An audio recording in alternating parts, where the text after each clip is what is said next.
Welcome back, football fans. You've got two videos from me this weekend, you lucky bunch. This one is a Premier League preview. It's the final day of the Premier League, and there's only one thing to decide, really. Champions League spot has been decided. Well done to Aston Villa. Unai Emery is my manager of the year. And Ollie Watkins, to be fair, he should be right up there for player of the year as well. Arsenal and City can both win the league. Arsenal, we're looking at their form here. That one defeat to Aston Villa. Aston Villa, by the way, if you look at all of the teams that have played against each other in the top sort of six, Aston Villa top of the pile. I think 4 points against City.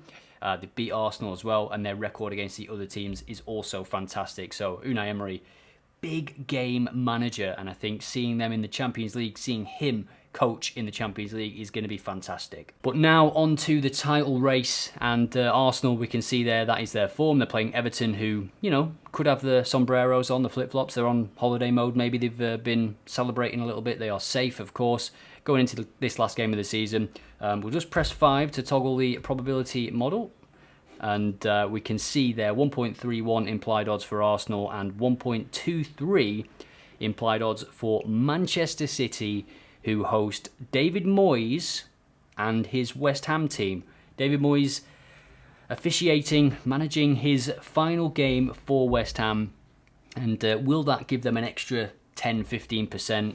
They might need it because they've conceded 10 goals in the last couple of away games. And that Chelsea game, I mean, that was dreadful. And this is why I say they might be playing for the manager. They were not playing for the manager in that game. They were abysmal. They made Chelsea look like prime Barcelona. And okay, Chelsea have improved, as we'll see in this video. Cracking game, by the way, that for them. Chelsea-Bournemouth final game of the season. Iriola, another contender for manager of the year. They had a really, really difficult start in terms of the fixtures that they were presented with, but they got through it, and he has applied his style on a team in such a short space of time, and that is not an easy thing to do, especially in the Premier League, especially at a team like Bournemouth as well. You know, they didn't break the bank in the summer or anything like that. So City, West Ham, let me know who you think is going to win the Premier League. Any comment will be entered into a draw to win OddAlerts Pro, which now includes the bet slip generator. It has launched today on Friday as I record this and as I release these couple of videos. And you can check out my other video, which is the top 10 bets using the bet slip generator. We take a look at a couple of markets, so head over there after this video or check out the description. It will be linked. And if you do enjoy it, thank you, leave some feedback. So my prediction for this one is that West Ham might score, but as we've seen with Man City at the moment, I mean, they're just imperious, aren't they? Many clean sheets as well. Ortega might start this game. What a save that was. What a massive save. Not just one, he saved another one from Kulusevski, didn't he? It just shows, though, I mean, I think they've got the best team, obviously, closely followed by Arsenal. And when you buy Declan Rice for 100 million, when you're able to get Haaland before anyone else, you know, these players, they're just well set up, Man City and Arsenal. They've got good structure in place. They've got the best people, whether it's sports science, physios. I mean, look at the set piece coach for Arsenal. I mean, he's worth like 10 million alone, isn't he? Just for him setting up his set pieces. The amount of goals that Arsenal have got this season from set pieces is crazy. I hope something happens with City for the charges. It's 115 charges. How much has it impacted their success? Well, if what we're saying is they've falsified revenues so that they can spend more money on players. I mean, I think one of the figures was 400 million from Etihad for the stadium naming rights, but that's maybe an overinflated price, and it's from the same place as the owners, if you know what I mean. That money is not necessarily from an external source. It's making the Premier League a little bit boring for me. If these clubs continue to just accumulate wealth and grow and grow and grow with Man City, they're not just Man City anymore, they are the City Group. And if you've got a moment, check out what they did to Troyes, the French team. They took over, and they've had back-to-back relegations. They signed a player for about 11 million, I think it was, their record signing for that team. He never played a game for them. He was sent to another City Group player straight away in Girona in Spain, and now he will go to Man City. So Troyes is being used as a pawn in that City group. That's not right in any situation, in any sort of business, because that business has fans, it has followers, it has users, or whatever you want to call them. Those fans have had to experience back-to-back relegations because owners have come in and used their club as a pawn on a chessboard that benefits your owner and benefits Man City, and that I imagine they're doing it with other clubs as well. They have a lot of clubs on their roster, so it's shameful, to be honest, and I do want to see them punished for 115 charges because, as I say, it's not fair, and we just want a fair game. The gap between the clubs, you see the teams that have come up and gone straight back down, the gap between the sort of top of the league and the bottom of the league in general is getting bigger, and I think something has to be done because a lot of people will begin to get disenfranchised with the Premier League if it continues. So that was a bit of a rant. Now let's move on to some other games, and we'll start by what will certainly be a very emotional game at Anfield. And just quickly, my prediction is that Man City will win the league. I think West Ham will try and make things difficult for them. I hope they can draw this game or lose this game, Man City, and Arsenal can get the job done, because I would just love to see someone else win the Premier League, if I'm being completely honest. So Liverpool third, they have secured third spot. They got a draw, didn't they, at Aston Villa in midweek, 3-3 draw, and they've only won once since the 21st of April. They've won twice since the start of April, and this is not the form that Klopp would have wanted to go out with, and they were right in the title race, weren't they, up until this period. But just looking at their form this season, it's something that I've said all across the season. You can always score against Liverpool. Now, Wolves at the moment, they've dropped off. I think they certainly do have the flip-flops on. They're safe. They were 10th a few weeks ago, and, when you see it in the media, people praising O'Neill, people praising Wolves for the season and the job he's done, subconsciously the players can just take the foot off the gas, and I think that is what has happened here. They are conceding goals, they are losing games, and Liverpool here 1.27 with the probability model, and that is purely data based. 1.18 with the bookies, of course, because there is that emotion baked into the game. It is Klopp's last game. I imagine they are going to unveil a massive banner for him. I'll be tuning into this one. All the games are at 4 p.m. on Sunday, incidentally, and you'll be able to flick through them all, I imagine, on Sky Sports or wherever you watch your football.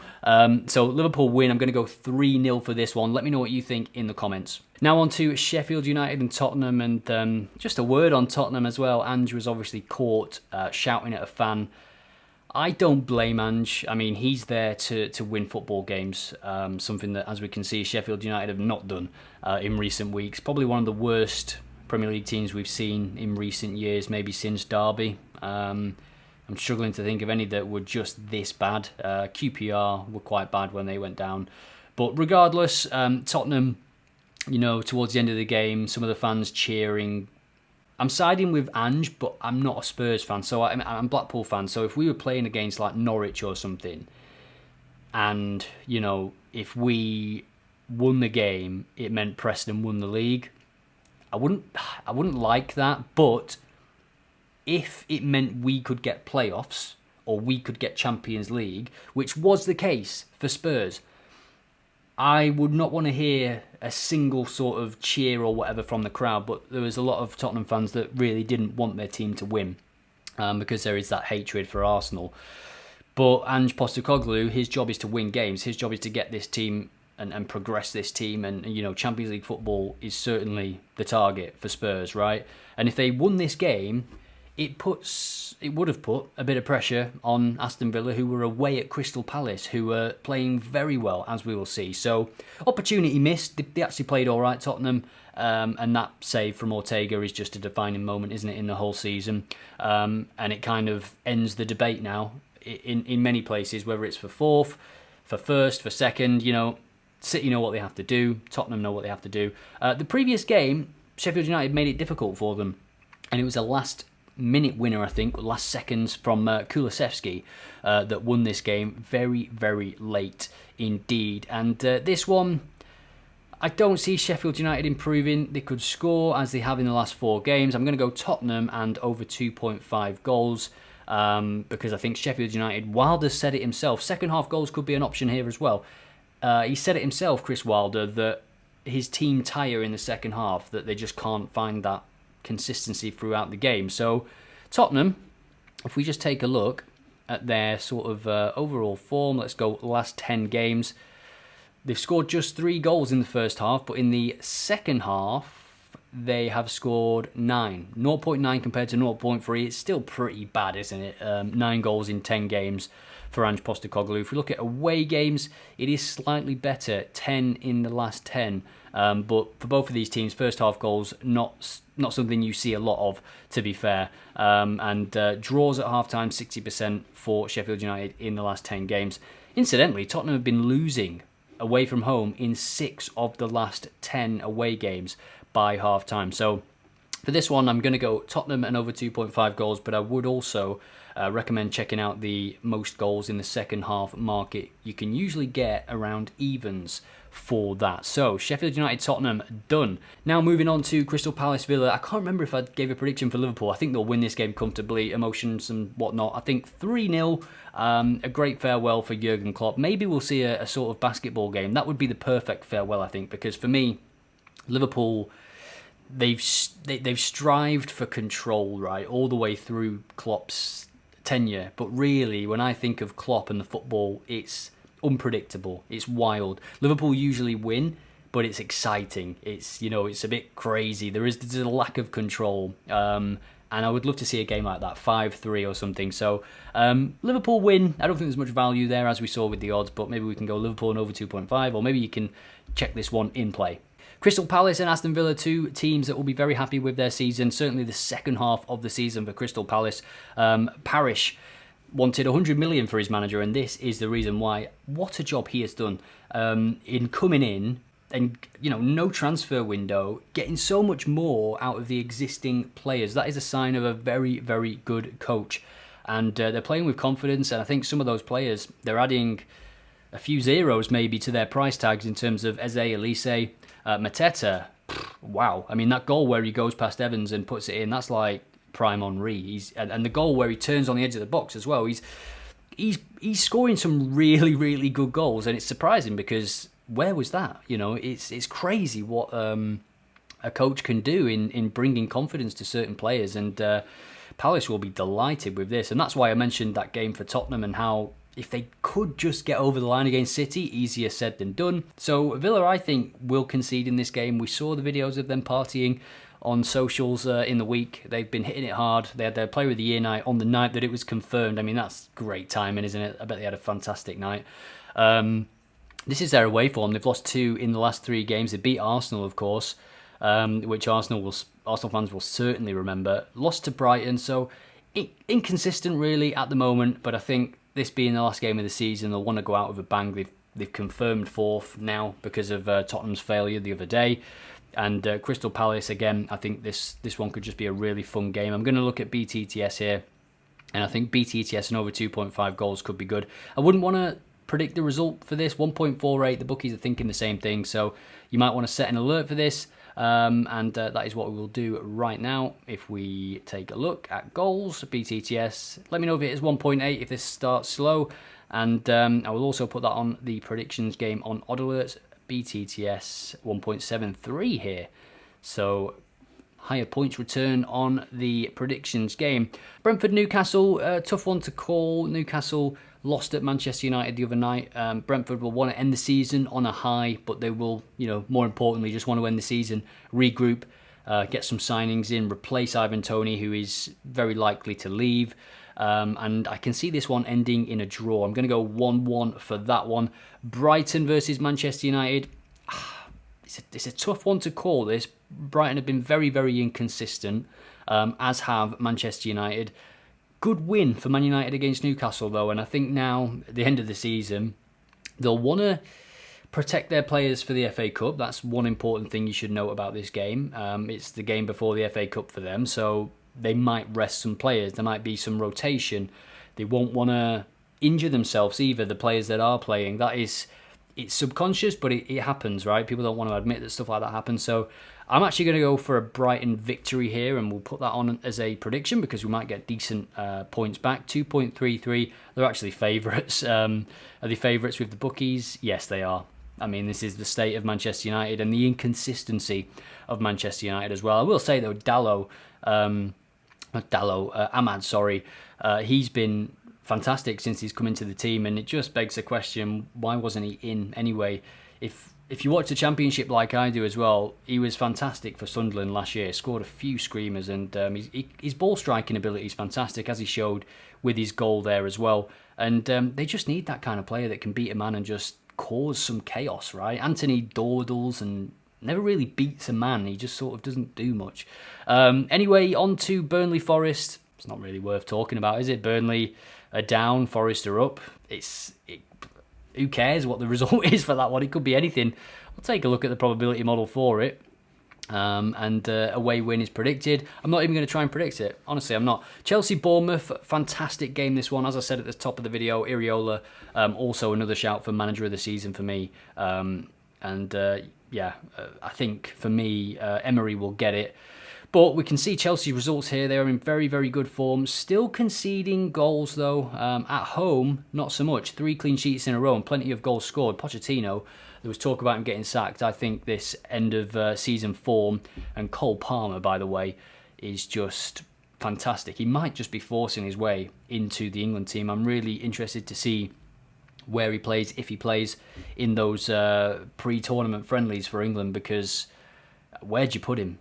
Where do you put him? Do you put him on the left of a midfield three, or is that Declan Rice's spot? Who's going to play holding midfielder if that's the case? Where does Bellingham play? Does he play as the 10? Does he play in the middle? Foden, Saka, Watkins. I would put Watkins on the left of a 3 with Kane down the middle, and then Saka or Foden. It's just someone's going to miss out. Someone's going to miss out, whether it's Foden, who has missed out in the past for England, or Cole Palmer. It's going to be tricky. Then you've got players like Maddison as well, who are probably a level below that. Anthony Gordon, Jared Bowen. I think Rashford doesn't go. I mean, they've extended the squad size, haven't they, to 26, but for me, Rashford I've not even mentioned Grealish, who, again, will hope to have that left side cemented. But for me, Watkins is England's left winger, or he at least deserves a chance. And people will say he plays down the middle. He can play down the middle, and he does often play down the middle, but he loves to drift into that space where he is so effective. A lot of his assists and good work has come down that left side for Aston Villa this season. There's no doubt about that, and I would love to see that. And I would love to see Anthony Gordon play as well in games where we really need that work rate. Maybe bringing Anthony Gordon on with 20 minutes to go, if you're winning, is something that, is a very good option, isn't it? That I imagine many teams would love to have that. We've got an abundance of talent at the top end of the pitch.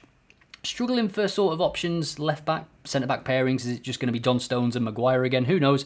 I've gone off on one on the England team now. Maybe I'll do a separate video on that before the Euros. As I say, there is plenty of stuff in the works. I'm cooking, as they say, for the Euros. New player models and player tools that can help you find player prop bets for the Euros based on the domestic seasons that have just gone. So I'm getting all that data ready, and it should be pretty good. So I hope you've enjoyed the Premier League season. I hope you've enjoyed my coverage of the Premier League season. This is, of course, the last day, Sunday, 4 p.m. Let me know what you think is going to happen. And as always, thank you for the support. We hit 11,000 subscribers on YouTube. On X, if you've got X, head over to OddAlerts and engage, because I think we're shadow banned or something. We've been on 23,000 for like 5-6 months now. The content's going nowhere. It's almost not worth my time, so I'm going to be putting a lot more time in YouTube, because I just feel when I put a video on YouTube, people actually watch it and they actually like the content, and it just gets seen by the right kind of people that are interested in football and data, and that's it. That's what a social network should do. It should allow you to put content out there and it gets seen by the right kind of people. X at the moment is simply not doing that. We get like 100 views on some content, and there's 23,000. It's not even being shown to 10% of our audience. So if you can, go over there and maybe give us a follow, give us a like, comment, just to maybe rejig the algorithm, you know, because I know how these things work. Once you get some sort of label or setting, it's hard to sort of revert it. And I see other accounts posting content that is much worse, you know, no offense, but it just is, and they're getting like 200 likes and stuff, and it's a bit disheartening, to be honest, because I do put a lot of effort into the Twitter/X. But again, besides the point, rambling. Thank you for watching, and I'll see you in the next one.